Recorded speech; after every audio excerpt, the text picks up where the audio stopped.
आज Doubtnut app download करें। Doubtnut पर अपने सभी गणित, रसायन विज्ञान, भौतिक विज्ञान और जीव विज्ञान के डाउट्स का करो सफाया। बस प्रश्न की फोटो खींचो, एक ही प्रश्न को क्रॉप करो और तुरंत वीडियो सोल्यूशन पाओ। अभी डाउनलोड करें। हेलो दोस्तों, हमारे पास एक प्रश्न है जिसमें पूछा गया है आकाश में इंद्रधनुष के रंगों के फैलाव के मुख्य कारण है।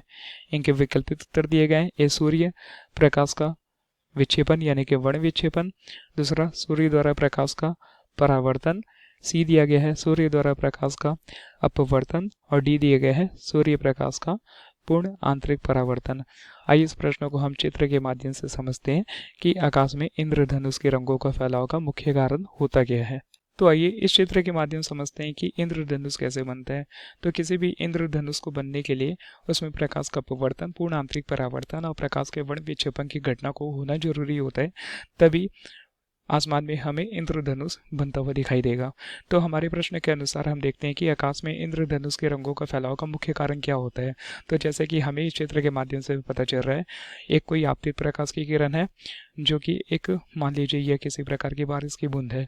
तो यह बारिश की बूंद इस आने वाली प्रकाश की किरण के लिए एक सगम माध्यम का कार्य करेगी, यानी कि यह एक प्रकार का सगम माध्यम हम इसे बोल सकते हैं।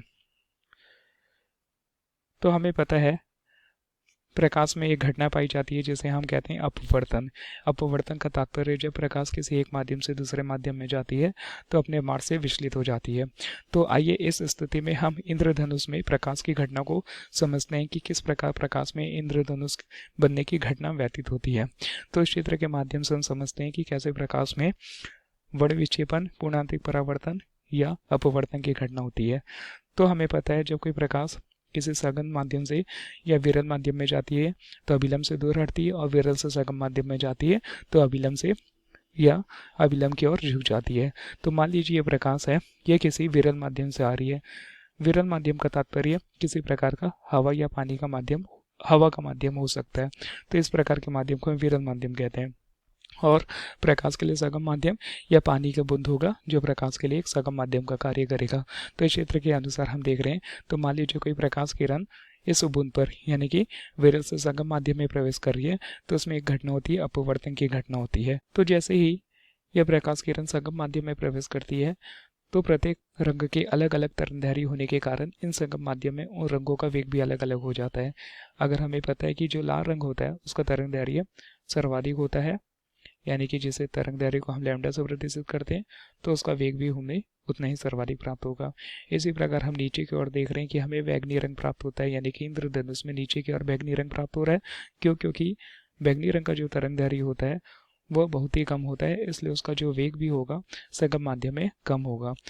तो जब कोई प्रकाश किरण विरल से सगम माध्यम में जाती है तो अपने अलग अलग तरंगदैर्घ्य होने के कारण वो उसमें वेग भी अलग अलग होते हैं सगम माध्यम में। तो लाल रंग का तरंगदैर्घ्य अधिक होने के कारण वो अपने मार्ग से कम विचलित होती है, यानी कि देख रहे हैं इस बूंद में हमें लाल रंग का जो विक्षेपण दिख रहा है, यानी कि अपने मार्ग से विचलित होने वो कम थीटा के एंगल से दिखाई दे रहा है।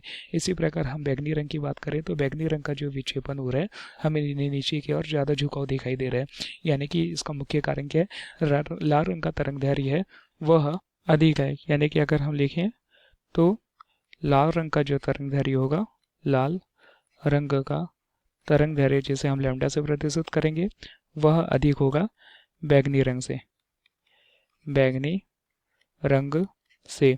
तो इस स्थिति में हमें यह प्राप्त होता है कि जो रंग का तरंगदैर्घ्य जितना लंबा होगा उसकी चाल सगम माध्यम में हमें उतनी ही अधिक प्राप्त होगी। तो इस कारण जो लाल रंग होता है अपवर्तन की घटना होने के पश्चात सगम माध्यम में उसका अपवर्तनांक यानी कि मार्ग से विचलित होने के गुण कम पाए जाते हैं।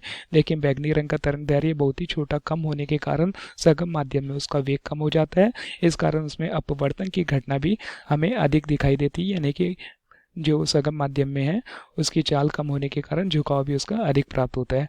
तो इस प्रकार लाल रंग और बैंगनी रंग के अंदर यानी कि क्रम से कई प्रकार के रंग अलग अलग होते हैं, जैसे कि नारंगी, पीला रंग भी हो सकता है। इस प्रकार अलग अलग 7 रंगों के द्वारा एक इंद्रधनुष हमें बनता हुआ दिखाई देता है।